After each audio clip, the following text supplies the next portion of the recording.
أعوذ بالله من الشيطان الرجيم بسم الله الرحمن الرحيم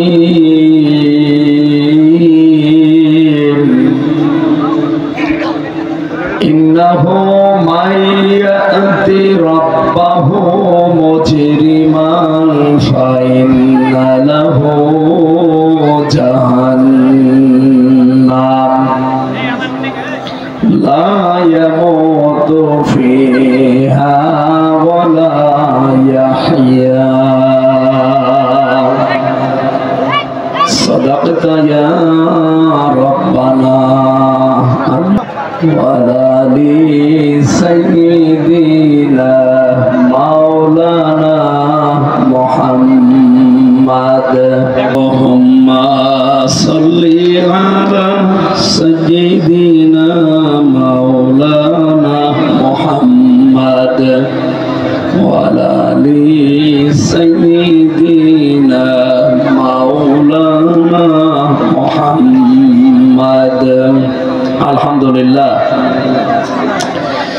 কুষ্টিয়া জেলার খোকসা থানার অন্তর্গত নাকি খোকসা আমলাবাড়িয়া আবাসিক হাফিজিয়া মাদ্রাসা ময়দানে 2 দিন ব্যাপী 46তম ঐতিহাসিক তাফসীর কোরআন মাহফিলের স্বনামধন্য সভাপতি জনাব মাওলানা আফাজউদ্দিন, সম্মানিত পরিচালক হাফেজ মাওলানা সিফাতুল্লাহ, মাহফিলের প্রধান অতিথি বাংলাদেশ জামাত ইসলামী কুষ্টিয়া জেলা শাখা শ্রদ্ধাভাজন আমির অধ্যাপক মাওলানা আবুল হাশেম, বিশেষ অতিথি মাওলানা হোসাইন মাহফুজ চুয়াডাঙ্গা।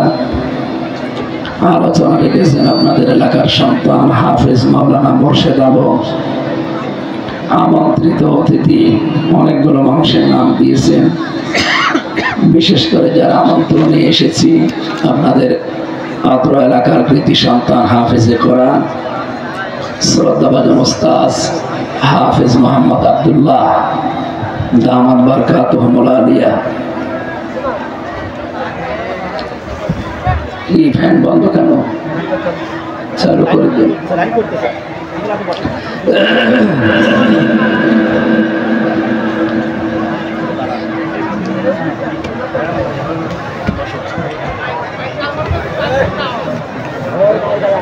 ঠিক আছে, আওয়াজ যেন কানে লাগে, এমন বদনাম হবে না, জীবনে কেউ মাইক দিবে না। আওয়াজ কানে দেবেন আর রিভাব দেন, আওয়াজ যেন বাড়ি না খায়। মঞ্চে বসা অত্র এলাকার সর্বজন শ্রদ্ধাভাজন ব্যক্তিবর্গ, সামনে বসা মুসলমান ভাইরা, পর্দার আড়ালের সম্মানিতা মা এবং বোনেরা, প্রশাসনের ভাইরা, প্রাণ প্রিয় কুষ্টিয়াবাসী। যেহেতু আমার জন্ম এই জেলায়, এই জন্য বাংলাদেশে অন্যান্য জেলার চাইতে এর প্রতি মহব্বত ভালোবাসা একটু বেশি। ঠিক আছে, দুঃখজনক হলো সত্য, এই জেলায় আমার জন্ম, এই পাশেই আমার বাড়ি সদর থানা, কিন্তু দুইবার এখানে আসার কথা ছিল, একবারও আসতে পারলাম না। যারা বাধা দিয়েছিলেন আমরা বারবার আহ্বান জানাই, কই তারা কোথায়? যেভাবে ছিল এভাবে তো ঠিক ছিল, এদিকে সরিয়ে দেন, সরাসরি লাগবে, সমস্যা না, তা নিয়ে যান। এখানে আর আসবেন না, যেখানে আছেন ওই জায়গায় দাঁড়িয়ে থাকবেন, খালি ডিস্টার্ব কর।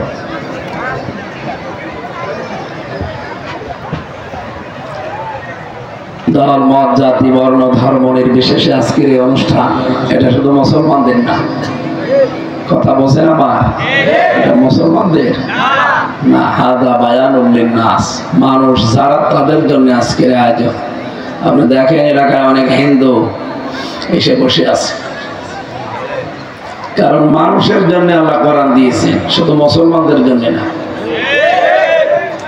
যদিও পৃথিবীতে অন্যান্য ধর্মের যে অনুষ্ঠানগুলো হয়, বাংলাদেশে কিছু মানুষ আবেগে ভোট পাওয়ার জন্য কথা বলে যে ধর্ম যার যার উৎসব সবার। কথা বলা ঠিক না, এটা কোরআনের সাথে সাংঘর্ষিক কথা। আপনি এটা বলতে পারেন ধর্ম যার যার, উৎসব তার তার। কি আমাদের ধর্মীয় উৎসব দুইটা আছে, এটা ঈদুল আজহা, ঈদুল ফিতর। এটা কোনো হিন্দু পালন করে? করবে তারা? ওদের 12 মাসে 13 পূজা হয়, ওদের ইবাদত এটা। আপনারা কি এই ইবাদতে যান? দু একজন যায়। তার মানে ধর্ম যার যার, উৎসব তার তার। কিন্তু আজকের এটা উৎসব না, এটা কি ধর্ম নাকি বলেন?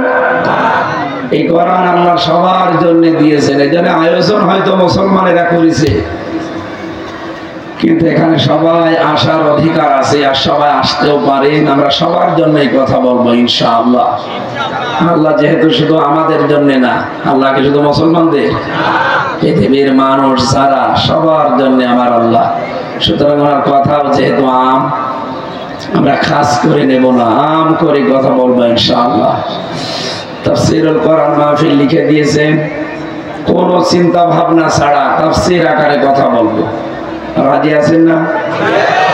আমরা এখানে যারা আছি প্রত্যেকেই মানুষ হিসাবে একটা আলাদা আলাদা টান আছে এক একটা দলের উপর, আমরা সেটা করতেই পারি। মিনাল্লাযীনা ফাররাকু দীনাহুম ওয়া কানু শিয়া কুল্লু হিজবিন বিমা লাদাইহিম ফারিহুন। আল্লাহ তাআলা বলেন, হে নবী, পৃথিবীতে যে যে দলে আছে ও কিন্তু ওই দলের কর্মসূচি নিয়ে আনন্দে আছে। কি আপনি দেখেন, এই দেশে যে যে দল করে তার কাছে ওইটাই ভালো, বাকিগুলো সব ডিলিট। ১৫০০ বছর আগে কোরআন জানিয়েছে যে দুনিয়ায় যে যে দলে আছে আপনি দেখবেন ওই দল নিয়ে আনন্দে আছে। আমরা এটা মানুষ হিসাবে করিও, কিন্তু আজকের এই অনুষ্ঠান কোন দলীয় অনুষ্ঠান না, সবার জন্য। হ্যাঁ, এখান থেকে আমরা যেহেতু মানুষ, আমাদের এই জগৎই শেষ না, এরপর আর একটা জগৎ আছে। ওই জগতের জন্য কিছু পুঁজি তৈরি করা দরকার। খুব খেয়াল করে শুনবেন, যেহেতু অল্প সময় আমরা পাবো, মাত্র ঘন্টা খানিক, এর ভেতরে আমরা সামারাইজ করে কথাগুলো বলার চেষ্টা চালাচ্ছি। আমার বুক এবং কণ্ঠ দুইটাই বসা, আল্লাহ যেন তুলি দেন। 3টা বছর আপনারা জানেন আমি শুধু ছেলে না, ফাঁসির কন্ডেম সেলের ভেতরে ছিলাম, খেয়ে না খেয়ে। মানসিক ভাবে এমন অত্যাচার করেছিল, এমন কোন জায়গা নেই যেখানে টর্চার করে না। মাথা থেকে শুরু করে পা পর্যন্ত প্রত্যেক জায়গায় মানসিক ভাবে, শারীরিক ভাবে আমাকে দুর্বল করে ফেলেছে। এখন স্বাভাবিক হতে সময় লাগবে। আর এই 8-9 দিন কণ্ঠটা বসার কারণে আরো কষ্ট হচ্ছে, যেহেতু আল্লাহ মরা গাছে ফুল ফোটাতে পারে না, পারে না? মরুভূমির ভেতরে ঝর্ণা তুলে দিতে পারে না? আল্লাহ আমার কণ্ঠ যেহেতু বসে গেছে, তুলে দিতে পারবে নাকি ওনার সেই ক্ষমতা এখন আর নেই?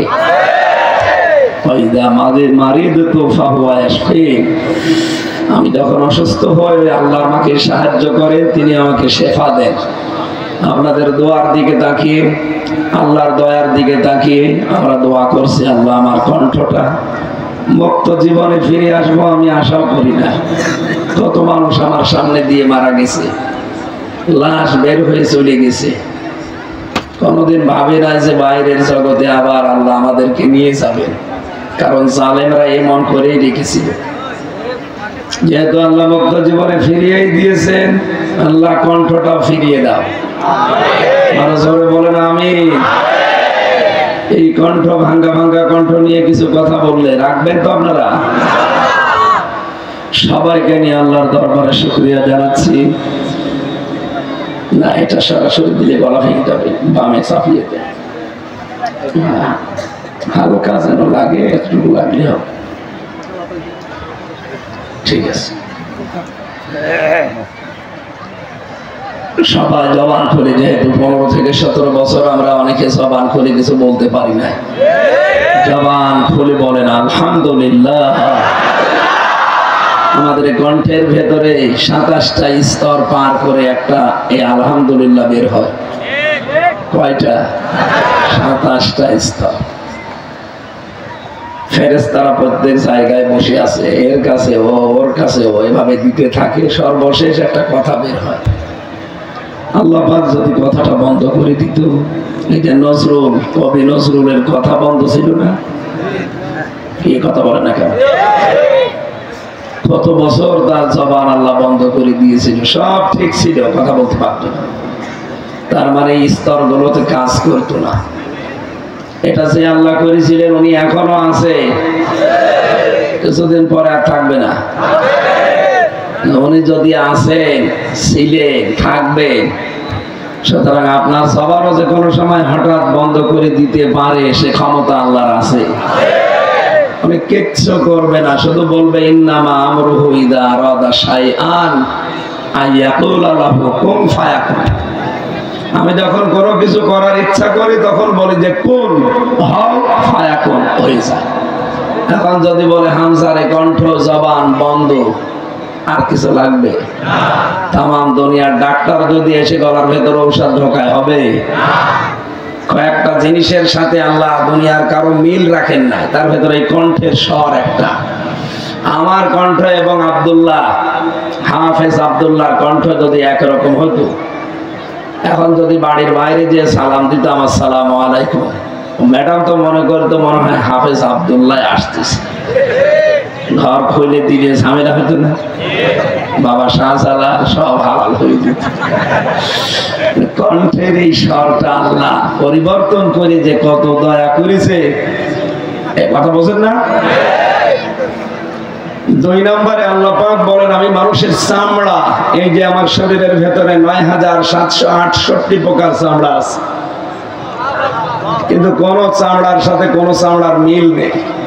প্রত্যেক চামড়া যদি একরকম করে দিত জীবনে কোনো কিছু কাজ করতেও পারতাম না।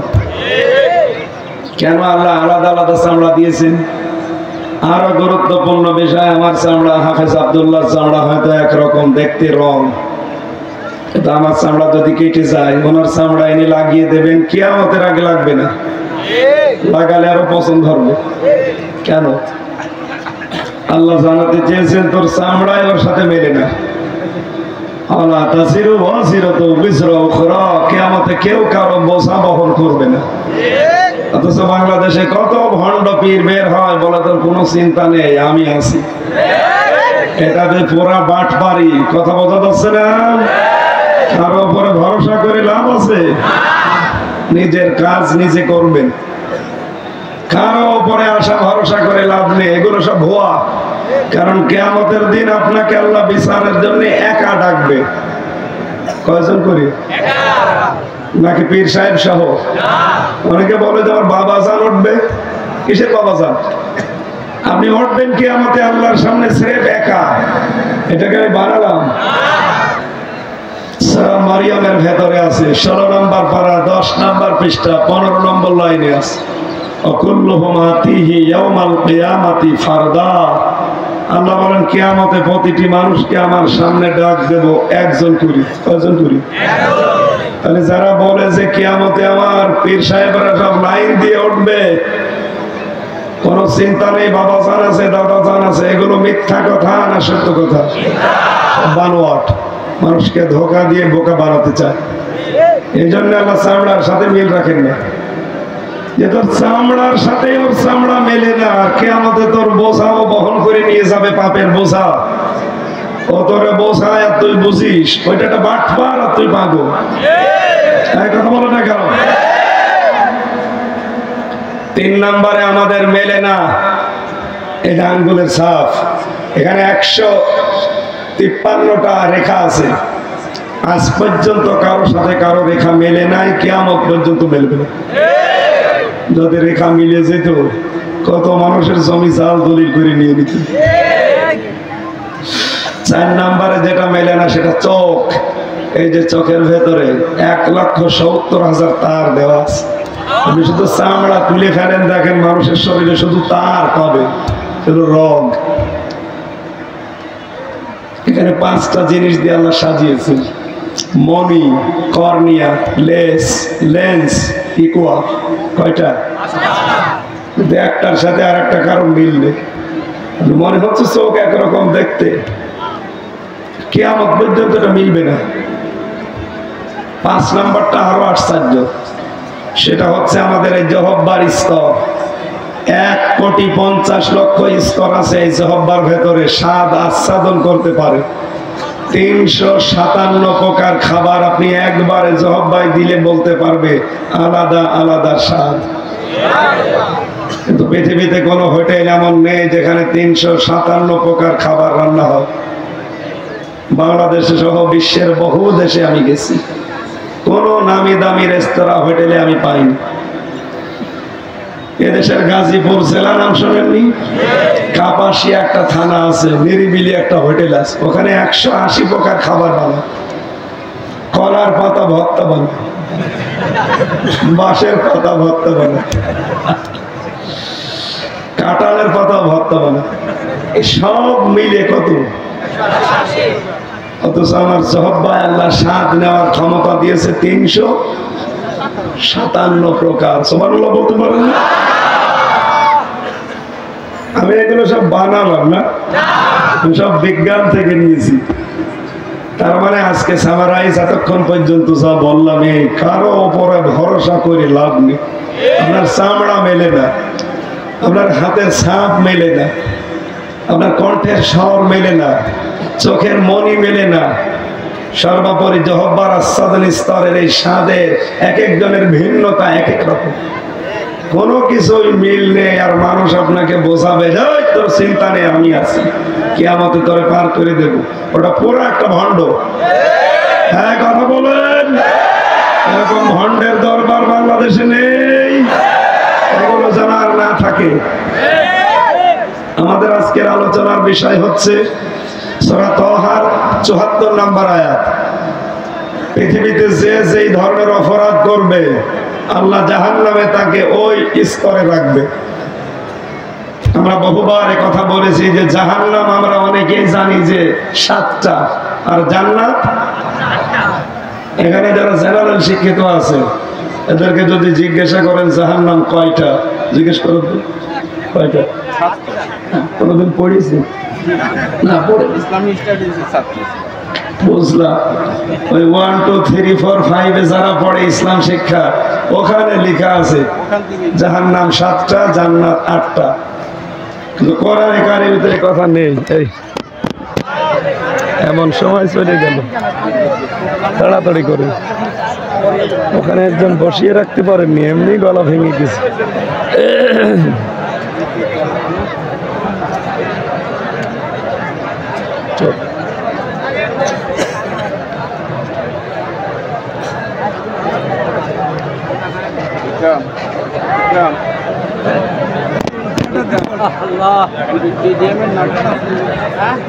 বিদ্যুৎ অফিসের নাম্বার আছে।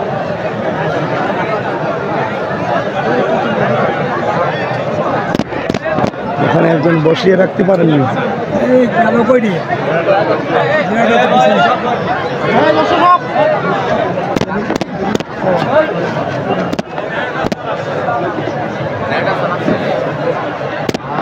এই জেনারেটর দেশের দিকে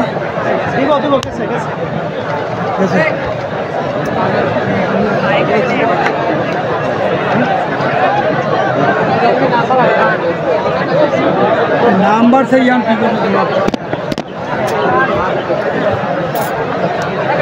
সময় নেই।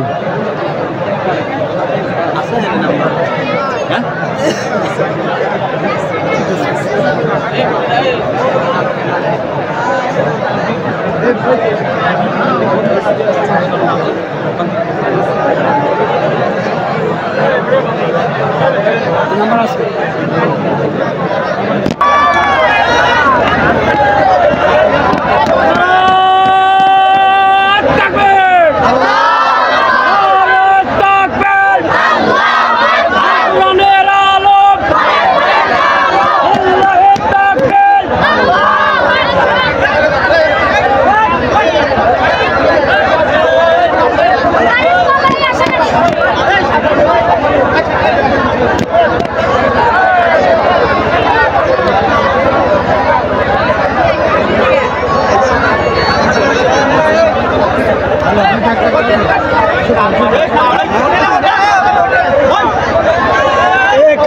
কারণ আছে বলে এই মাইক, কারণ আছে বলো তো মামু কারেন্ট আছে লাইনটা এখানে আসবে না।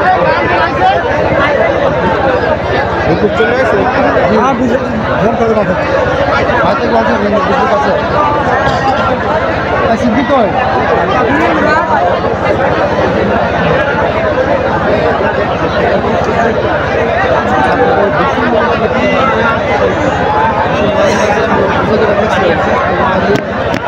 বসে কি দাও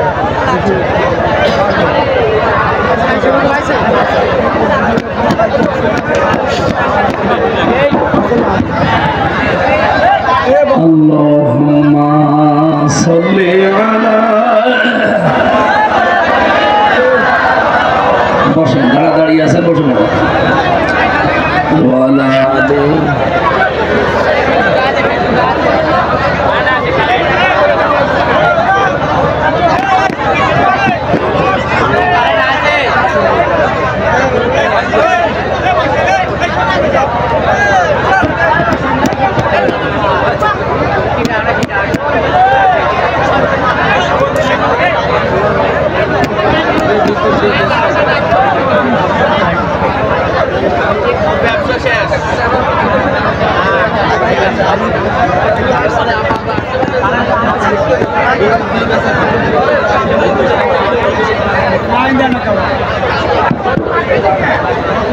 এত ডিস্টার্ব হলে তো সমস্যা এই মাহফিলে আসা ঠিক হয়নি আমার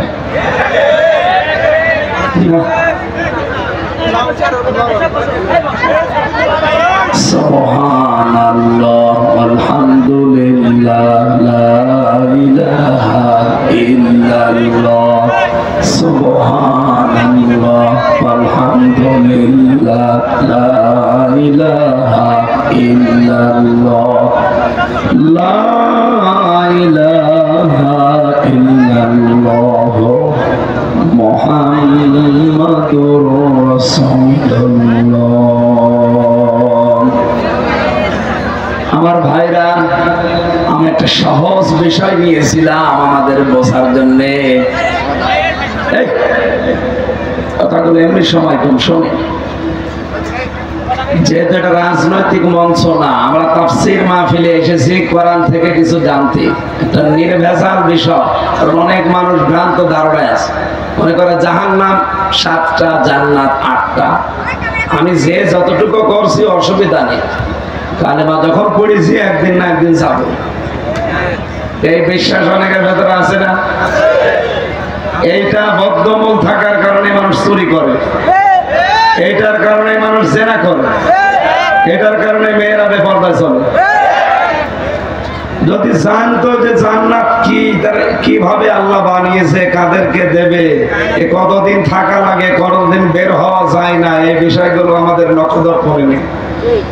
এগুলো যদি সঠিকভাবে আমরা জানতে পারতাম, আমার মনে হয় অনেক মানুষ অন্তত নিজের জীবনকে আখিরাতের দিকে তাকিয়ে কন্ট্রোল করে ফেলত। আমরাও সেই ছোটবেলায় ইসলাম শিক্ষা বইতে পড়েছিলাম জান্নাত 8টা জাহান্নাম 7টা। কোরআনের তাফসীর পড়ে দেখছি না লাহা সাবাতু আবওয়াব, সূরা হিজরের 44 নম্বর আয়াতের প্রথম অংশে আছে। আল্লাহ বলেন জাহান্নাম একটা, এর দরজা 7টা। জাহান্নাম কয়টা? আপনাদের যে মাদ্রাসা, এখান থেকে 1 থেকে মনে করেন 5 পর্যন্ত পড়ায়, মাদ্রাসা কয়টা? বলেন বলেন। ক্লাসরুম 5টা আছে। যে যে ক্লাসে পড়ে ওই দরজা দিয়ে প্রবেশ করে লেখাপড়া করে চলে যায়। 1 এ পড়ে 5 এ যে ক্লাস করতে পারবে, আর ওরা ঢুকতে দেবে? আর ঢুকতে দিলে ওখানে যে তো বসে কিছুই বুঝবে না। আরে 5 এ পড়তে হলে কমপক্ষে এখনো কয় বছর? বলেন বলেন। আল্লাহ বলেন জাহান্নাম আমি একটা বানিয়েছি, লাহা সাবাতু আবওয়াব, এই হার মারজা জাহান্নামের দিকে। কারণ এর আগে আল্লাহ জাহান্নামের কথা জানিয়েছেন, ওয়া ইন্না জাহান্নামা লামাউইদুহুম আজমাউইন। তাহলে বুঝলাম কোরআন থেকে যে জাহান্নাম একটা, এর দরজা আরো জোরে বলেন। আমরা সচরাচর 7টা জানি, কোরআনে 70টা দরজার নাম আছে। আর জান্নাত একটা, জান্নাতের দরজা স্তরের নাম আছে 100টা। আমরা হয়তো 8টা জানি বেশিরভাগ। যেহেতু জাহান্নাম সংক্রান্ত আয়াত পড়েছি, আয়াতের সারমর্ম হচ্ছে এই লিকুল্লি বাবিন মিনহুম জুজউম মাকসুম। প্রতিটি দরজা আলাদা আলাদা করা আছে। দুনিয়ায় যে যে ধরনের অপরাধ করবে ওই নারী পুরুষের জন্য আল্লাহ ওই দরজা খুলে রাখবে। আর আমরা আজকে এসেছি এখানে জানার জন্য জাহান্নামের দরজা যেহেতু 70টার উপরে, অন্তত 7টা তো জানি নাকি বলেন। আমরা এখন দেখবো যে আমরা যে কাজ করছি এই কাজে আল্লাহ কোন জাহান্নামের দরজা দিয়ে আমাদেরকে প্রবেশ করাবে।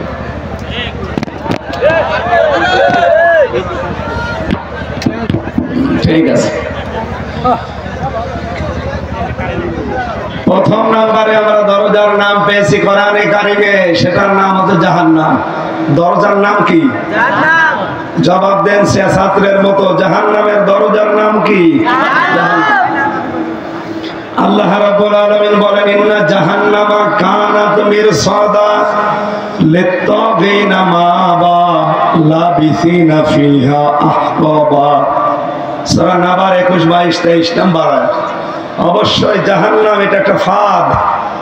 এই ফাঁদে আমি আল্লাহ তাদেরকে ফেলবো যারা দুনিয়ায় সীমা লঙ্ঘন করে। 2 নম্বরে যারা সত্যকে সত্য জানার পরে যারা অস্বীকার করে, এরা চিরকাল এখানে থাকবে। কে বুঝলাম এই জাহান্নামের দরজা দিয়ে প্রবেশ করবে, জাহান্নাম নামক যে দরজা। 1 নম্বরে যারা সীমা লঙ্ঘন করে। কি লঙ্ঘন? বাংলাদেশে সীমা লঙ্ঘন হয়েছে না হয়নি? 2 নম্বরে অস্বীকারী যারা। কি অস্বীকার করে? সত্য। পৃথিবীতে আল্লাহর উপরে সত্য কিছু আছে? রাসূলের উপরে সত্য আছে? আমরা যারা প্রচার করতে আসি ওই আল্লাহ রাসূলের কথাই তো বলতে আসি। এটা জানার পরেও যারা অস্বীকার করেন, অ্যাবাউট টার্ন করেন, মুখ ফিরিয়ে নেন, আপনার জন্য একটা দরজা অপেক্ষা করছে। ওই দরজা দিয়ে আল্লাহ আপনাকে ঢোকাবে। নাম কি? 2 নম্বরের দরজার নাম পেয়েছি আমি। এই দরজার নাম হচ্ছে লাযা। নাম কি? কাল্লা ইন্নাহা লাযা। আল্লাহ পাক বলেন কখনোই না করে আমি লাজাই দেব। লাজা কারে বলে? কি এখানে নাযাতাল লিশাওয়া। এই দরজা দিয়ে প্রবেশ করার সঙ্গে সঙ্গে মানুষের চামড়া সব উঠে যাবে। খোকসাবাসী যদি বিবেক থাকে ভালো করে, নারী পুরুষ সবাই মিলান, আমাদের কিন্তু সামনে দরজা আছে। এমন একটা দরজা দিয়ে আল্লাহ প্রবেশ করাবে, লাজা আগেই চামড়া খসে যাবে। পৃথিবীর এমন কোন ঘরের খবর জানেন যেখানে ঢুকলে চামড়া খসে যায়? না। আমি রিমান্ডে দেখেছিলাম ওরা চামড়া খসায়, নখ খসায়। এটা এরকম একটা চেয়ারের উপরে বসিয়ে দেয় উঁচু করে, হাতের সাথে বেল্ট লাগিয়ে দেয়, পায়ের সাথে বেল্ট লাগিয়ে দেয়, গলার সাথে বেল্ট লাগিয়ে দেয়, কালো কাপড় দিয়ে চোখটা ঢেকে দেয়। ওদের এমন একটা মেশিন আছে হাতে এবং পায়ের সামনে এসে শুধু মেশিন টিপ দেবে সুইচে। সামনে আপনার হাতের সাথে পায়ের সাথে মিল করে মেশিন বানানো।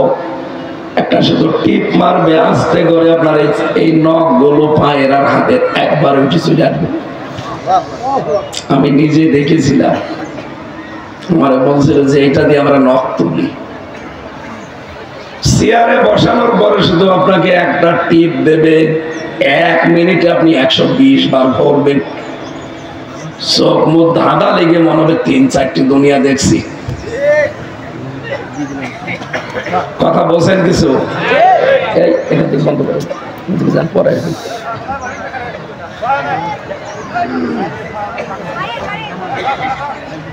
এটা ডক্টর শফিকুল ইসলাম মাসুদ, নাম শোনেন এই লোকটা? এই লোকটার এই নখ তুলেছিল এইভাবে। আমি রিমান্ডে নিস্তালায় ছিলাম, মাটির নিচে। যারা ওদেরকে নিয়ে আসতো মাঝে মাঝে দেখতাম, কারণ নখ তুলে ফিনকি দিয়ে রক্ত বের হয়। তখন আবার ওই মিহি যেটা মোল্লা সল্ট আছে না, পাতলা লবণ, ওইটা ছিটিয়ে দেয়। খুব আরাম লাগে না? আমি এই নাজাত লিসাওয়া পড়ার পরে চিন্তা করেছি, আল্লাহ এরকম কঠিন কঠিন জায়গা আমি পার করে আসলাম, যদিও ওইগুলো ভাবতে এখন আমার নিজেরই ভয় করে, কিন্তু ওই জায়গাতে চামড়া পুরা একবারে খসিয়ে যাওয়ার মেশিন আমি পাইনি। হ্যাঁ, কিছু জায়গার চামড়া তুলে ফেলে, এই যে হাতের যে চামড়া আছে না, এই আপনার এই জায়গা থেকে অথবা এই জায়গা থেকে ছোট্ট করে একটু কেটে নেবে ব্লেড দিয়ে, নিয়ে ওদের একটা মেশিন আছে, এরকম ধরে টান দিলে পোড়াটা উঠে যাবে। আরে ভাই চামড়া তুলে নিলি ঠিক আছে, নখ তুললি ছেড়ে দিয়ে ওর উপরে লবণ ছিটিয়ে, তার লবণ মোটা লবণ দিলে কিন্তু অত জ্বলে না, দেয় পাতলা লবণটা। মোটাটা দিলে যদি 1 গুণ জ্বলে, পাতলাটা দিলে 10 গুণ জ্বলবে। তাহলে চামড়া একবারে তুলে ফেলার পর শরীর থেকে মেশিন আমি পাইনি। হাতের চামড়া তুলতে পারে, মুখের চামড়া তুলতে পারে, নখ তুলতে পারে। তো আল্লাহ জানিয়েছেন নাজাতাল লিসাওয়া, এমন ঘরে ধরে দেব এই লাজা, শুধু ঢুকতে দেরি, আগে সব চামড়া খুশি চলে যাবে। আল্লাহ রাব্বুল আলামিন বলেন, পৃথিবীর মানুষেরা এই লাজা নামক জাহান্নামের এই দরজা কাদেরকে ডাকবে জানো? তাদরু মান আদবারা ওয়া তাওয়াল্লা। এই জাহান্নামের দরজা তাদেরকে ডাকতে থাকবে, দুনিয়ায় যাদেরকে সত্যের দিকে আহ্বান করার পরে এই মানুষগুলো অ্যাবাউট টার্ন করে চলে গেছে। এরকম মানুষ বাংলাদেশে নেই? আছে। চোখে আঙ্গুল দিয়ে দেখানো হয় যে এটা সত্য পথ, এরপরও মানতে চাই না। তার মানে লাজায় যাওয়া মানুষ এই দেশে আছে। এক কথা বলেন। 2 নাম্বারটা আরো ঝামেলা। আল্লাহ পাক বলেন 2 নম্বরে গুণ হবে তাদের এই, তারা শুধু মাল সম্পদ দুনিয়ায় জমা করতেই থাকে, শুধু মাল জমা করতেই থাকে, আর হিসাব করে করে দেখে এগুলো কি করে সংরক্ষণ করা যায়। এই বাংলাদেশে এই প্রকৃতির মানুষ দিন দিন বেড়ে যাচ্ছিল। বাবা শাহজালাল সব হালাল, কোন দিক থেকে সম্পদ আসবে ওগুলো দেখার দরকার নেই আমার চাই। এগুলো আসতো ঠিক একটার পরে একটা, যখন এসেছে আসার পরে দেখতাম ওগুলো কি করে সংরক্ষণ করা যায়, হেফাজত করা যায়, ভালোভাবে রেখে দেওয়া যায়, যত্ন করে, এই ধান্দায় থাকতো। তার মানে লাজায় যাওয়া মানুষ আছে। আপনি সম্পদ অবর্জন করবেন, এক জায়গায় করবেন, নিষেধ না, কিন্তু এটাকে আপনার হক আদায় করা লাগবে। কি কথা বলছেন না? সম্পদ উপার্জন করা এটা খারাপ কিছু না, উপার্জন করতে পারেন, রাস্তাটা বৈধ হওয়া লাগবে। 2 নম্বরে এটার হক যদি আদায় করতে পারেন, এই সম্পদ আপনাকে জান্নাতে নিয়ে যাবে। আর যদি হক আদায় না হয়, এই সম্পদের কারণে এই জাহান্নামে লাজা অপেক্ষা করছে। আল্লাহ হেফাজত করুন, বলেন আমিন। 3 নম্বরে নাম পেয়েছি আমি হুতমা। কি? এটা একটা দরজার নাম। এই দরজা দিয়ে কাদেরকে প্রবেশ করাবে আল্লাহ?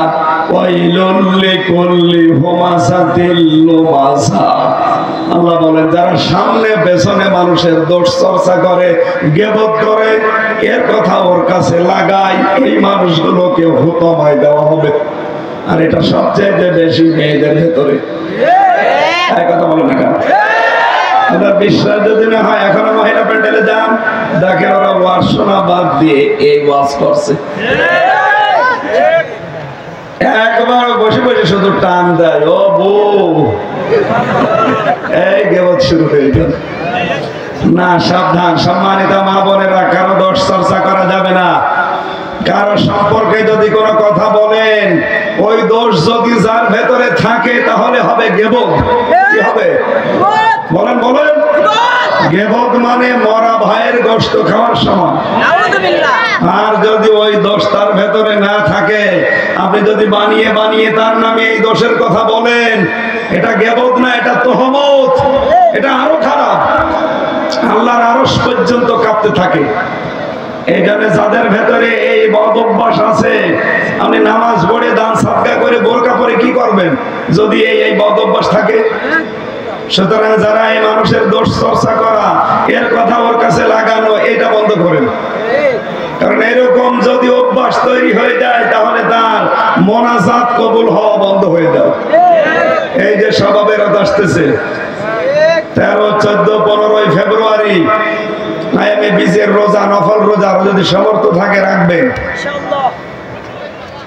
সবে বরাতে, সবে মেরাজে, সবে কদরে আমার আল্লাহ সবার দোয়া কবুল করে নেয়, ফেরত দেয় না।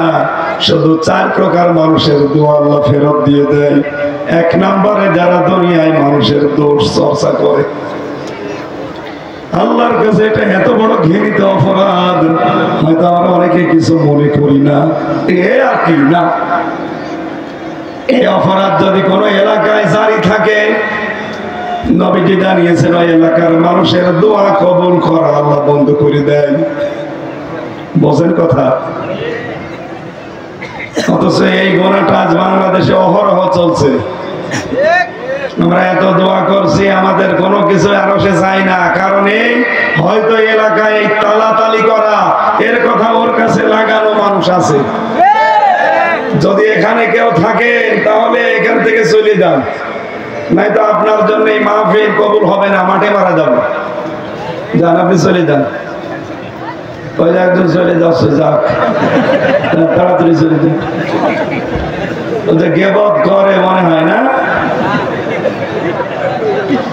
মুসা আলাইহিস সালামের জামানায় একবার বৃষ্টি বন্ধ হয়ে গিয়েছিল।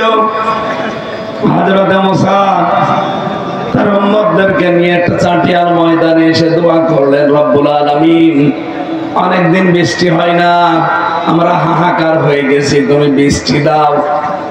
3 বার দোয়া করার পর আল্লাহ ফেরত দিয়ে দিলেন যে না, হাত নামান, দোয়া কবুল হবে না। মুসা নবী তো রাগী নবী ছিলেন, ডাক দিয়ে বলে, মাবুদ 3 বার দোয়া করলাম, তোমার এখনো পর্যন্ত দোয়া কবুল করতে মনে চাই না কেন? এগুলো নাই আমার উম্মত, আমার মায়া লাগে, তোমার তো বান্দা, তোমার মায়া লাগবে তো আরো বেশি। আল্লাহ বলেন, মায়া লাগে কিন্তু বৃষ্টি দেব না কেন? তুমি যাদেরকে নিয়ে দোয়া করো এর ভেতরে তালাতালি করা একজন লোক আছে। এই লোকটা যতক্ষণ তোমার সাথে মোনাজাতে হাত তুলবে, তুমি নবী হলেও দোয়া কবুল হবে না। মুসা নবী বলছে, আল্লাহ তুমি শুধু ওর নাম বলো, দেখো কি করি।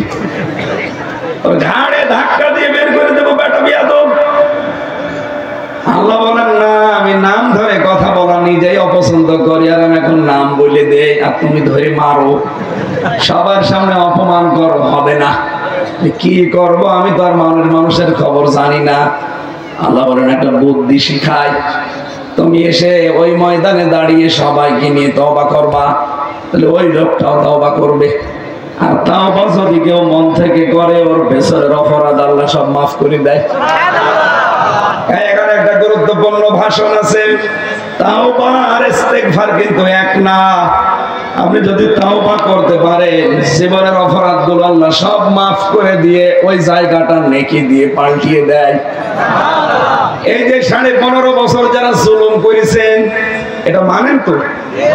আপনি যে জুলুম করেছেন এটা মানেন? এই জুলুম যারা করেছেন, এখন যদি তাওবা করতে চান, আপনার জীবনের মতো 3টা কাজ করাই লাগবে। 1 নাম্বার, আপনাকে অনুশোচনা করা লাগবে, অনুতপ্ত হওয়া লাগবে যে না, আমি ভুল করে ফেলেছি। এইটা বাংলাদেশে নেই। 2732 জন মানুষ 24 সালে মারা গেছে। এটা হুকুমদাতা হিসাবে অন্তত হাসিনা দায়ী। আপনি রাগ না করে বলেন, তোর হাসিনা দায়ী না, সে পালিয়ে গেল, যদি আগে চলে যেত এই মানুষগুলো মরতো না। এখনো পর্যন্ত এই মহিলা একদিনের জন্য অনুশোচনা করেছে, স্বীকার করেছে যে আমার ভুল হয়ে গেছে, যাই হোক না, ওর বিদ্যে এখনো বাড়তেছে। উল্টা পাল্টা কথা বলে আর মানুষ ঘর ভেঙে দেয়। এখনো বন্ধ করে উলট পালট কথা, এই মহিলার কথায় কান দিয়ে কেউ ছড়াতে যাবেন না। এদেশের মানুষ এখন আগস্টের 5 তারিখের আগে নেই, এখন চলছে ফেব্রুয়ারির 9 তারিখ। আপনি দেশের খবর রাখেন, আগস্টের 5 তারিখের আগে এই দেশে মাত্র 100 জনের 15 জন মানুষ তারা বলতো এই দেশে আমরা কোরআনের বিধান চাই। অথচ এখন ভয়েস অফ আমেরিকা, মাইক্রোসফট এগুলো খ্রিস্টানরা চালায়। ওরা তো আর আমাদের খালাতো ভাই না, খালাতো ভাই। ওরা আমাদের পক্ষে রিপোর্ট দেবে জীবনে, তারপরও রিপোর্ট দিচ্ছে যে বাংলাদেশে এখন যে অবস্থা চলছে, এই দেশের এখন 100 জনের 58 জন মানুষ চাইছে দেশে কোরআনের বিধান কায়েম হোক। 15 থেকে 58 চলে এসেছে মাত্র 6 মাসে। আপনি আর 6 মাস যেতে দেন। এদেশের ইসলামপন্থীরা যেভাবে আগাচ্ছে, এরা বলছে আমরা ইসলামের পক্ষে একটা বাক্স দিতে চাই। দলমত আমার আর দেখা দেখি নেই, আমরা এখন ইসলামের পক্ষে বাক্স দেব কয়টা? আপনি যদি 6 মাসে 15 থেকে 58 হয়ে যায়, আর 6 মাস যেতে দেন, দেখেন এই দেশে 100 জনের 100 জন মানুষ বলবে আমরা কোরআনের বিধান চাই।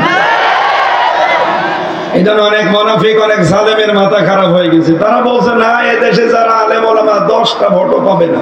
আরে নির্বাচন 15 বছর হয়েছে, আপনি আন্দাজে বলেন কেন? এবার দিয়ে দেখেন। এই রিপোর্ট তো আর আমি আমির হামজা বানাইনি, আপনি এখন ইন্টারনেটে সার্চ দিন, দেন ওখানে সার্চ দেন, দেখবেন আমেরিকা বানিয়েছে এটা। খ্রিস্টান ওরা আমাদের ভালো জিনিস হলে আর খারাপ করে দেখা, আর এইটা দেখাচ্ছে এমনি। আমেরিকার গোয়েন্দা বিভাগ রিপোর্ট দিয়েছে বাংলাদেশে একটা 3য় শক্তি ইসলামের উত্থান হতে যাচ্ছে। এদের সময় এবং সুযোগ কিন্তু আল্লাহ আমাদের এনে দিয়েছে, কারণ আমরা জানি যদি বিজয় আসে তখন 9টা সিমটম দেখা যায়। কোরআন জানিয়েছে যদি কোনো এলাকায় আল্লাহর সাহায্য আছে তখন আল্লাহ বিজয় দেন। আল্লাহর সাহায্য আসলে কি দেয়? আরো জোরে বলেন বলেন। বিজয় দেখতে হলে 9টা জিনিস দেখা লাগে। কয়টা? সবাই আমরা জানি ওই সূরাটা, ওয়ারাইতান নাসা ইয়াদখুলুনা ফি দীনিল্লাহি আফওয়াজা। কেন ভাই আপনি দেখবেন দলে দলে পালে পালে মানুষ ইসলামে প্রবেশ করছে। কোথায় 15, কোথায় 58, টের পেয়েছেন আপনি?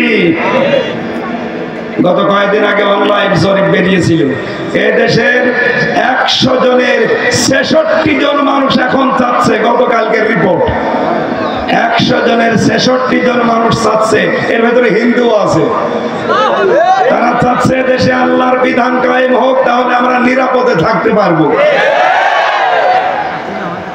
কয়েকদিন আগে এই যে পঞ্চগড়, ঠাকুরগাঁও, গাইবান্ধা এক হিন্দু পুরোহিত ঠাকুর, সে জানিয়েছে ইসলাম যদি দেশে আসে আমাদের এই দেশে সবচেয়ে আমরা নিরাপত্তা পাবো।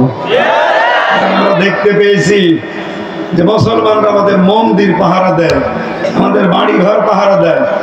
আর এতদিন যারা আমাদের উল্টা পাল্টা বুঝিয়েছিল ওই দাদা বাবুরা, ওরা সবচাইতে বিশ্বে বেশি মিথ্যা কথা বলে। এটা ভয়েস অফ আমেরিকার রিপোর্ট। 257টা দেশ আছে দুনিয়ায়, সবচাইতে বেশি মিথ্যা তথ্য প্রচার করে ভারত। এটাকে আমি বানিয়েছি বলে। এই জন্য একটা আশার সঞ্চার দেখতে পাচ্ছি, দলে দলে মানুষ কিন্তু আজ ইসলামে আসতেছে। কয়েকদিন আগে আমার হাতে এক জায়গায় 12 জন মুসলমান হয়েছে, এক জায়গায় 12 জন দিনাজপুরে। এর আগে হয়েছে 2 জন চুয়াডাঙ্গায়, এর আগে 8 জন হয়েছে কক্সবাজারে। আরে বাধা দিয়ে কি করবেন? যত বাধা দেবেন তত ফোর্স বাড়বে। এই জন্য আমাদের কথা হচ্ছে, সামনে যেহেতু একটা দিন আল্লাহ আমাদের দেখাতে চায়, 54 বছর তো কম বেশি আমরা দেখলাম। কি কথা বলো না কেন? এদেশ অনেকের বাবা চালিয়েছে, শান্তি দিতে পারে না। অনেকের স্বামী চালিয়েছে, শান্তি দিতে পারে না। চাচা এরশাদ 9 বছর চালিয়ে 10 বছর জেল খেটেছে। কারো ভাবি চালিয়েছে, বউ চালিয়েছে। এখন শুধু দেখতে বাকি আছে যে এইটা দিয়ে চললে কেমন দেখা যায়। আমরা এটা দেখবো ইনশাআল্লাহ। আমাদের মন ডেকে বলছে 3 বছর ফাঁসির ওই কন্ডেম ছেলে আমার একটাই দোয়া ছিল, আল্লাহ তুমি যাই করো চর্ম চোখে যেন দেখে মরতে পারি বাংলার 56,000 বর্গ মাইল আল্লাহর কালাম দিয়ে চলছে। সেই ব্যবস্থা আল্লাহ করে দিচ্ছে মনে হয়। তাহলে তাওবার প্রথম নিয়ম হচ্ছে অনুশোচনা করা। এটা যাদের ভেতরে আসবে না, এই মানুষগুলোর তওবা কবুল হবে না। আর বাংলাদেশে এরকম বৃদ্ধি বেড়ে যাওয়া মানুষ বেশি দেখতে পাচ্ছে। 2 নম্বরে স্বীকার করা যে না আমি সত্যি অপরাধী। 3 নম্বরে আমি জীবনে আর এরকম কাজ করব না বলে ফিরে আসা। এগুলোর নাম তওবা। এটা করলে জীবনের অপরাধ আল্লাহ মাফ করে না, ওই মাফ করার পরে ফাঁকা জায়গা নেকি দিয়ে পাল্টিয়ে দেয়। আর ইস্তেগফার ওইটা না, ইস্তেগফার সব সময় করা যায়। আপনি যত ইস্তেগফার করবেন, নবীজি জানিয়েছেন যতক্ষণ বান্দা ইস্তেগফারের উপরে থাকে আস্তাগফিরুল্লাহ, ততক্ষণ আল্লাহ তার উপরে গজব দেয় না। আমরা বাংলাদেশে ইস্তেগফারের আমল করি না, এই জন্য আযাবুল বুলডোজার নাজিল হয়েছে। কি আযাব? আযাবুল বুলডোজার।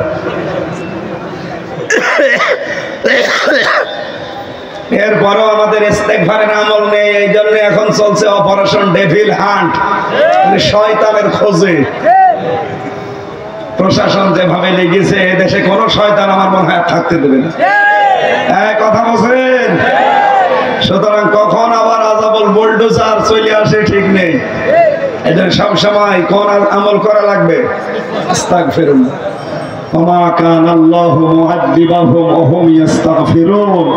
আমার বান্দারা যতক্ষণ ইস্তেগফারে থাকে আস্তাগফিরুল্লাহ, ততক্ষণ আমি তাকে শাস্তি দেই না। এই জন্য আমাদের জীবনের মেন আমল এটা করা দরকার। 24 ঘন্টায় যখন সময় পান মুখে জারি রাখবেন আস্তাগফিরুল্লাহ, আস্তাগফিরুল্লাহ। তাহলে রিজিকের অভাব আল্লাহ দূর করে দেবে, আর টেনশন আল্লাহ দূর করবে। টেনশন নেই এরকম নারী পুরুষ আছে দেশে। সুতরাং মেয়েরা পাক থাকেন না পাক থাকেন, ওযু থাক আর না থাক, মুখে সবসময় কি রাখবেন? সবাই বলেন জবান খুলে, আমার বলেন আস্তাগফিরুল্লাহ ওয়া আতুবু ইলাইহি, আস্তাগফিরুল্লাহ আল্লাযী লা ইলাহা ইল্লা হুয়াল হাইয়্যুল কাইয়্যুম ওয়া আতুবু ইলাইহি, লা হাওলা ওয়ালা কুওয়াতা ইল্লা বিল্লাহিল আলিয়্যিল আযীম। এটা পড়াটা না পারলে আস্তাগফিরুল্লাহ ওয়া আতুবু ইলাইহি, আর না পারলে বলবেন আস্তাগফিরুল্লাহ। একেবারে না বললে বলবেন ইগফিরলি, ইগফিরলি। কথা বুঝতেছেন? মুসা নবী বললেন ঠিক আছে আমি তওবা করব। উনি যে বললেন এখানে এমন একটা লোক আছে যে তালাতালি করে, কিন্তু কে আছে আমি জানি না। অবশ্যই এখানে আছে, না আল্লাহ আমারে বলতো না। সে যতক্ষণ থাকবে দোয়া কবুল হবে না। এই জন্য আমি এখন তওবা করাচ্ছি, সবাই যেন আমার সাথে তওবা করে। হযরত মুসা আস্তাগফিরুল্লাহ পড়ালেন, সবাই তওবা করে নিলেন। ওই জন তওবা করেছে। এবার তিনি হাত তুলতে দেরি, আমার আল্লাহ বৃষ্টি দিতে দেরি করেননি। খোকসাবাসী চিন্তা করেন, মুসা নবীর মতো এত বড় একটা পাওয়ারফুল নবী, যিনি কথা বলতেন আল্লাহর সাথে কালিমুল্লাহ বলা হয়, সেই নবী তিনবার হাত তুলে বসে আছে। আল্লাহ ফেরত দিয়েছে যে না, এর ভেতরে তালাতালি করা লোক আছে, তার জন্য পুরা দোয়া কবুল বন্ধ। এখানে যদি এরকম চরিত্রের কেউ থাকেন, এই এলাকার মানুষ যত ভালো হোক, এদের তাওবা এদের দোয়া বন্ধ হয়ে যাবে। এই জন্য আশা করছে এই গুনাহটা ছাড়বেন। যদি দুনিয়ার ক্ষতি না চান, আর আখিরাতের ক্ষতি হুতমাই দেবে আল্লাহ। আল্লাযী জামা মাল ওয়া আদ্দাদা, যারা মাল সম্পদ জমা করে আর বারবার হিসাব করে, ইয়াহসাবু আন্না মালাহু আখলাদা, ওরা মনে করে, ধারণা করে, বিশ্বাস করে এগুলো আমাদের কাছে জনমের মতো থেকে যাবে।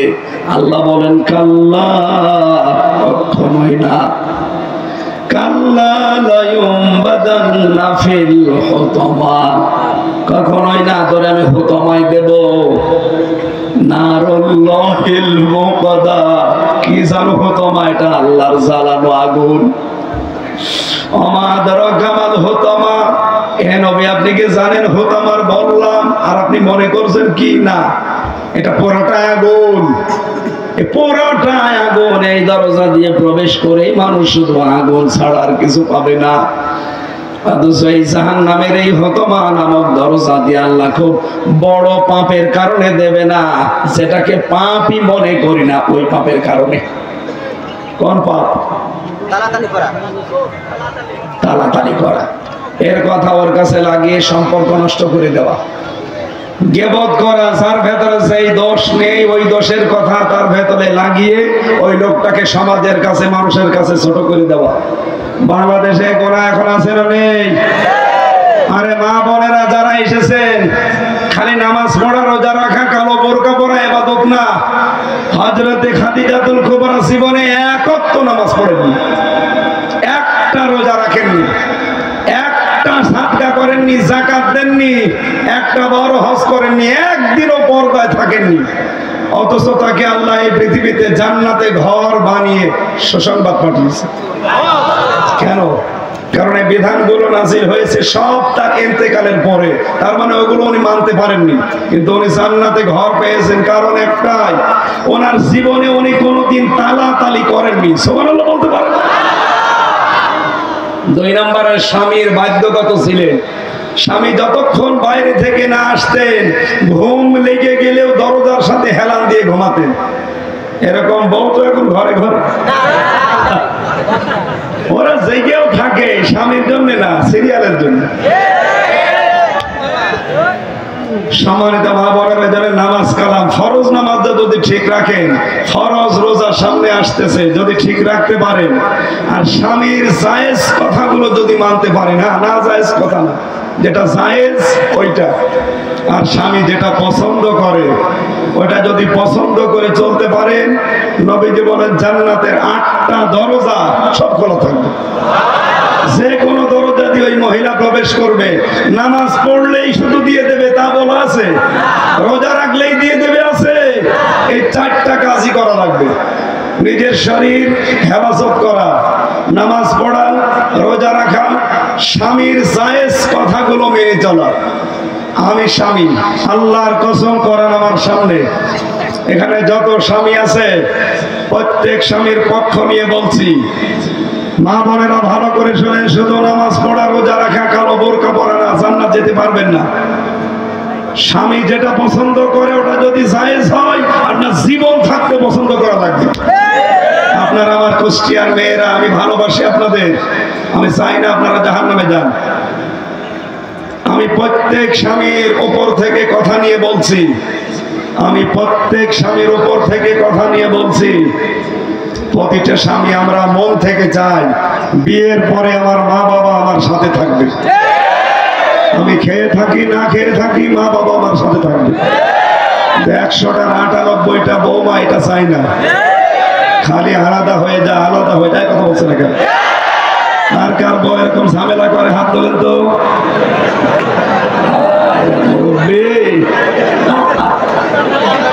আপনার বউ আবার ঝামেলা করে, একটু কবরে চলে যাবেন কাল না। ওনার 80 বছর বয়সে যদি ওনার বউ আলাদা হতে বলে, তো আলাদা কাজ করতে হবে। খুব ঝামেলায় আছে আমরা। মা বোনেরা যারা এই মহিলা প্যান্ডেলে বসে আছেন, আমি নামাজের কথা বলি না, কারণ মুসলমানের কাছে নামাজের কথা বলা লাগবে কেন? যে মুসলমান নারী পুরুষ নামাজ পড়ে না, ও মুসলমানই থাকে না। রোজার কথা আমি বলি না, কারণ মেয়েরা রোজা রাখে, পর্দাও অন্তত মোটামুটি করেই আসে। কি খালি বিয়ের দিন বাদ দিয়ে, ওই দিন তো আর পর্দা লাগে না, ওই দিন বাবার শাহজালাল সব ভালো। কিন্তু বাকি পারিবারিক জীবনে এটা 100 জনের 98টা মহিলা মানতে চায় না। খালি ওর বড় বোন আর ওর মা ওখান থেকে শুধু পানি পড়া দেয়, এই আর কতদিন থাকবে, আলাদা হয়ে যায়। ওদের কথা শুনি শেষ পর্যন্ত স্বামীরে বলে, হয় আলাদা হন, না আপনার ভাত আমি খাবো না। আরে ভাত না খাবি, মুড়ি খাবো। মা বোনেরা হাতে পায়ে ধরে বলছি, এই কাজটা করেন না। আমার পেছনে আমার মা বাবা 25 থেকে 30 বছর শ্রম দিয়েছে, যখন আপনাদের খবরই ছিল না। আর আপনি 2 দিনের জন্য এসে বলেন এদের আলাদা করে দিন, কেন? ওরা যাবে কোথায় বলেন? আমি এই নীলফামারী থেকে আসতেছি কয়েকদিন আগে, কিশোরগঞ্জ বলে একটা থানা আছে, একটা বৃদ্ধাশ্রম আমার নিয়ে গেল দেখার জন্য। যে দেখি গ্রাম অঞ্চলে এরকম, এইদিকে 25 জন মা, এইদিকে 25 জন বাবা বসে আছে, চোখের ভেতরে পানি টলটল করছে। প্রত্যেকেই দেখলাম ছেলে মেয়ের জন্য বরদোয়া দিচ্ছে। 2 জনের সাথে কথা বললাম, একজন বলছে আমার ছেলে ডিসি, আর একজন বলছে আমার ছেলে আমেরিকায় থাকে, অথচ 3 বছর পড়ি আছে এখানে। বলেন, যার ছেলে একটা জেলার ডিসি, যার ছেলে আমেরিকায় থাকে, তার টাকা পয়সা কত হতে পারে? অথচ মা আর বাবাকে রেখে গেছে বৃদ্ধাশ্রমে। আমি বললাম যে মুরব্বী কেন? বলছে আমার বৌমা শুধু ঘ্যানর করে, এই কারণে আমার রেখে গেছে। বলেন তো এখানে আমরা সন্তান যারা আছি, ছেলে যত খারাপ হোক, মা বাবার বাড়ি থেকে তাড়িয়ে দেব, আলাদা করে দেব, বৃদ্ধাশ্রমে রেখে আসবো, কোন সন্তান চায়? তাহলে এটা আমরা করছি কেন? হয় ওদের কারণে, ওইদিকেই রয়েছে না। মা বোনের আবার বদদুয়া করেন না, আমি আপনাদের ভালোবাসি। আমি দেখতে পাচ্ছি কোরআন হাদিসের চোখ লাগিয়ে আপনার এই ছোট মনের কারণে আপনি জাহান্নামে যাচ্ছেন। মা বাবা আমার জান্নাত, মা বাবা আমার জাহান্নাম। সত্যি এই যে কোরআন আমি মাথায় নিয়ে বলতে পারবো। আমি সন্তান হিসাবে বলছি, আমার মন যদি সত্যি আমার বউ পেতে চায়, এটা রেকর্ড হচ্ছে, ম্যাডামও হয়তো লাইভ দেখছে। সত্যি করে বলছি, আমার ইমান থেকে, একেবারে মন থেকে, আমার মন যদি সত্যি আমার বউ পেতে চায়, আমার মা বাবাকে তার নিজের মা বাবার মতো মনে করা লাগবে। হয়তো জীবনও আমার মন পাবে না, হয়তো উপরে উপরে সংসার করার জন্য ছেলে মেয়ে হয়ে গেছে, কিছু করার নেই, বাবা শাহজালাল এদিকে ওদিকে করে চলে যাবে, কিন্তু জীবনও আপনি মন পাবেন না। এই কথা বলেন না কেন? আমি এর চাইতে আর কড়া কথা বলতে পারলাম না। এরপরও যদি কোনো মহিলার চরিত্র সংশোধন না হয়, বুঝবেন ওর বংশ খারাপ। সত্যি বলেন তো, কানের কাছে এই বাবাকে আলাদা করে দে, মাকে আলাদা করে দে, এরকম ঘ্যানর করে কার বউ? সত্যি হাত তোলেন তো। একজন আমার বাস করার দরকার নেই। আলহামদুলিল্লাহ, মা বোনেরা মাফ করে দিয়ে, এলাকায় শুধু একজনের স্বামী ঝামেলা, বাকি সব ঠিক আছে। মেয়েরা এলাকায় হযরতে আয়েশার মতো, ফাতিমার মতো আল্লাহ যেন কবুল করেন, আমিন। সম্মানিত ভাইরা, আসরের নামাজ এখন ফরজ, 3 মিনিট আছে, নামাজটা বাদ দেওয়া যাবে না। আমি যেহেতু মুসাফির অবস্থায় আছি, আমি নামাজ পড়ে নিয়েছি। আপনারা 3 মিনিটের ভেতরে নামাজ পড়ে নিন। আগামী থেকে রাতের বেলা নিয়ে আসবেন, দিনের বেলা মাহফিল হয় না। আমি কথা দিয়ে যাচ্ছি, বাইরের জেলা বাদ। আগে যেহেতু হানিফ সাহেব আর সদর খান আমার এই জেলায় ঢুকতে দিত না, আল্লাহর ওলি পালিয়েছে, এখন আর কোনো সমস্যা নেই। এখন আমার জেলায় আমি বুক ফুলিয়ে আসবো। আগামী থেকে কুষ্টিয়া, মেহেরপুর, চুয়াডাঙ্গা, রাজবাড়ী, ঝিনাইদহ, পাবনা, এগুলো এক এক জেলায় দরকার 20টা করে দেব। চট্টগ্রাম, কক্সবাজার, সিলেট, এগুলো সব বাদ। আমার কথা হবে সব। আল্লাহুম্মা আমিন। রব্বির হামহুমা কামা রব্বায়ানি সগীরা। আল্লাহ বিশাল আয়োজন দেখো, কত সুন্দর করে সাজিয়েছে। যদিও বিদ্যুতের কারণে ডিস্টার্ব হয়ে গেছে, যতটুকু শুনেছি আমল করার তৌফিক দিও। আমার মা বোনদেরকে তুমি খাদিজার মতো বানিয়ে দিও। আমার কণ্ঠটা তুমি আল্লাহ মেহেরবানি করে ভিক্ষা দাও। এই শহর এলাকায় মাটির নিচে যত মানুষ ঘুমিয়ে আছে, কোরআনের ইজ্জতে মাফ করে দাও। আগামীর বাংলাদেশ তুমি কোরআনের হাতে তুলে দাও। হাফেজ আব্দুল্লাহ সহ যত মানুষ এই মাহফিলের জন্য শ্রম দিয়েছে, আল্লাহ কবুল করে নাও। এলাকায় যত মানুষ এই মাহফিলের জন্য এগিয়ে এসেছে, আল্লাহ তুমি মঞ্জুর করো। বারাকাল্লাহু লানা ওয়া লাকুম ফিল কোরআনিল আযীম। আলহামদুলিল্লাহি রাব্বিল আলামিন। লা ইলাহা ইল্লাল্লাহু মুহাম্মাদুর রাসূলুল্লাহ। এখানে নামাজ পড়ি, আর 1 মিনিট আছে, এখানে নামাজ পড়ি।